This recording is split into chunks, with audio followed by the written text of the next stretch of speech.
행복한 인생의 조건 어떤 거라고 생각하시나요? 건강, 건강 또 어떤 게 있을까요? 가족. 오늘은 건강한 관계 맺기에 대해서 함께 얘기를 해보도록 하겠습니다. 너무 어렵습니다, 선생님. 진짜 어렵습니다.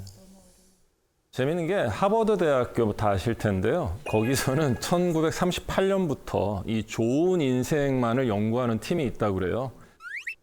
이 팀에서 무려 84년 동안 연구한 결과 좋은 인생의 조건이라는 게 뭐냐면 많은 분들이 지금 좀 전에 말씀하셨다시피 가족, 돈, 혹은 명예라고 하실 수도 있고 혹은 학벌이라고 할 수 있는데 그런 게 아니라 가장 중요한 좋은 인생의 조건은 사람들과의 따뜻한 관계라고 합니다. 그렇다면 우리가 인간관계에서 느끼는 건강한 관계라는 게 무엇일까요?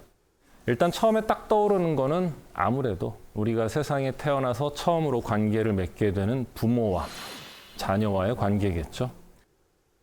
여러분들이 그 부모님 혹은 자녀들을 봤을 때 본인과 너무 똑같아서 소름 끼쳤던 분 있지 않으세요?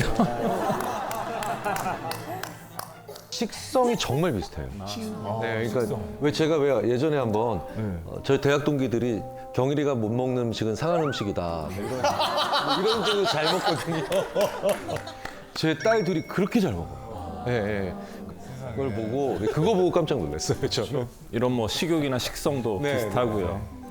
사실 이제 살아가면서 우리가 좋든 싫든 간에 부모님으로부터 물려받을 수밖에 없는 게 있는데요. 또 외모, 생김새, 사소하게는 말투나 버릇, 습관. 이런 것만큼 또 부모님으로부터 물려받는 것 중에 하나가 바로 애착입니다. 어태치먼트라는 단어로 불리는데 낯선 환경 실험이라는 걸 통해서 아이들의 유형을 4가지로 나눴거든요. 첫 번째가 바로 안정형 애착 유형입니다. 기본적으로 아이가 엄마와 단둘이 있을 때도 잘 지내고요. 낯선 사람이 방에 들어왔을 때도 처음에는 약간 당황해하지만 곧 적응해서 잘 놀고 엄마가 그 방을 나갔을 때는 불안해하거나 당황해하지만 곧 적응해서 또 낯선 사람과도 잘 지내고 그리고 15분 있다가 엄마가 방에 다시 들어왔을 땐 굉장히 행복해하면서 엄마를 반기게 되고요. 이들의 유형은 자기 긍정, 타인 긍정이에요. 일단 나도 마음에 들어. 그리고 다른 사람이 누가 와도 괜찮아. 그럼 어떤 양육 환경에서 자랄 때 만들어지느냐? 첫 번째는 민감성. 그 다음에 두 번째가 반응성. 세 번째가 일관성이에요. 그러니까 애가 주 양육자에게 도움을 요청할 때 그걸 바로 캐치할 수 있어야 되고 그 다음에 거기에 맞는 적절한 반응을 보여줘야 되고 그리고 그 반응이 내 기분 상태와 상관없이 일관되게 보여줘야 된다는 거죠. 그다음 두 번째가 이제 회피형 애착 유형이에요. 이 유형은 아까 말한 낯선 환경 실험에서 엄마랑 둘이 있을 때도 그닥 엄마에게 뭔가를 요구하거나 달라붙어 있질 않고요. 중요한 건 낯선 사람이 들어왔을 때도 별 반응이 없고요. 심지어 낯선 사람과 둘이 있는 환경에서도 그닥 반응이 없고 가장 중요한 건 15분 있다 엄마가 다시 돌아왔을 때 엄마에게 별 관심을 주지 않는다는 거예요. 이런 회피형 애착 유형을 가진 아이들은 양육자가 아이를 굉장히 방치한다든지 혹은 자기를 내팽개쳐 놓은 그런 양육자의 태도 때문에 아이 스스로 세상에 나밖에 없구나. 나 혼자 살아남아야 된다. 이런 의식이 강해지면서 자기 긍정, 타인 부정의 성향을 보이게 됩니다. 즉, 자기 자신 이외엔 타인을 믿을 수 없다라고 생각하게 되는 거죠. 이런 분들이 이제 어른이 됐을 때 보이는 주된 연애 스타일은 일단은 연애를 그냥 안 하고 지내시는 분들. 그 다음에는 썸 뒤에 연애로 발전을 못하는 분들.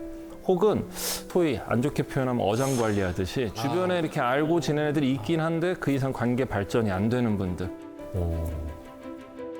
이분들은 타인을 믿지 못하기 때문에 거절이나 유기에 대한 불안을 굉장히 많이 가지고 있고요. 이게 타인과 깊은 관계로 발전하는 데 큰 걸림돌이 된다는 거죠.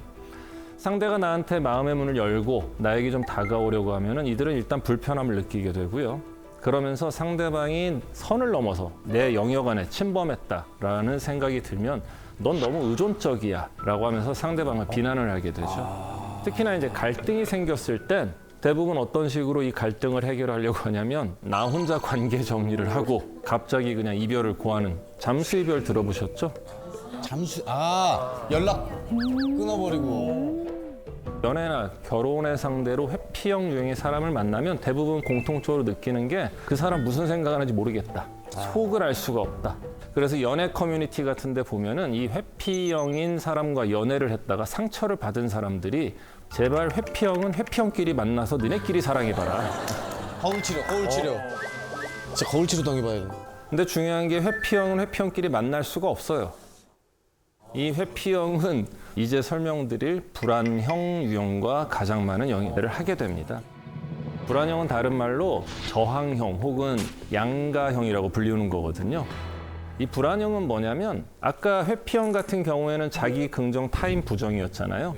근데 이 불안형은 자기 부정 타인 긍정이에요. 회피형과 정반대입니다. 기본적으로 타인한테 인정받고 싶어하는 이런 애착욕구가 굉장히 강하죠. 이런 강한 애착욕구가 채워지지 않으면 그 대상에게 분노한다든지 저항한다든지 이런 충동적인 모습을 보이게 되고요. 상대를 통제하려고 하는 그런 모습을 보이게 됩니다. 어렸을 때는 울고 떼써서 부모로부터 얻어냈던 거를 성인이 된 이후에는 상대에 대한 분노와 통제로 얻어내려고 한다는 거죠. 따라서 이런 불안형들은 혼자 있으면 뭔가 상대로부터 버림받았다는 생각이 들고 이런 상대와의 애매한 관계를 절대로 견디지 못하고 하루빨리 확실한 관계로 이 관계 형성을 하려고 하는 거예요.